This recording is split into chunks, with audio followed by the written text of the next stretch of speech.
The books were very different than the TV show. In the books, Jo doesn't kill Love. She tries to shoot him and he survives, but she ends herself. Paco and Ellie are not characters. Love is also a lot older in the books than she is in the TV show. They never say her age, but she seems a lot closer to Jo's age. Love's entire personality is actually a lot different. Love is a lot more stable in the books, and she doesn't try to end anybody. Also, in the books, Love is an actor. And then we have Candace. She actually isn't in the books. She was a victim a long time ago, and Jo doesn't talk about her that much. Amy Adam, the fake name that Candace uses in season 2, is the name of an actual character that Jo dates, and then she scams him. And then that character is actually the reason why he moves to LA. He tries to track her down and find her, but then he ends up meeting Love.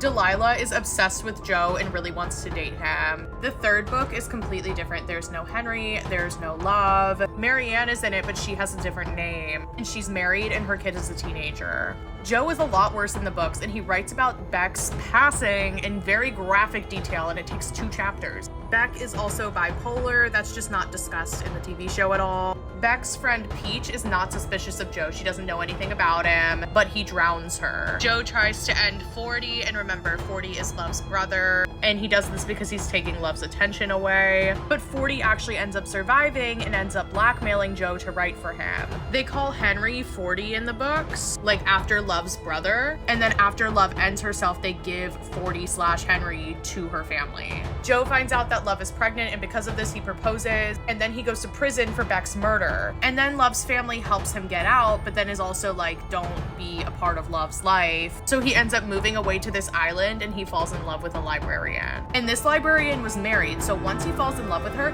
he ends her husband, and then he falls in love with the librarian's daughter. And then the librarian's daughter accidentally kills the mother and stays with Jo. Come over here for longer videos about scary things.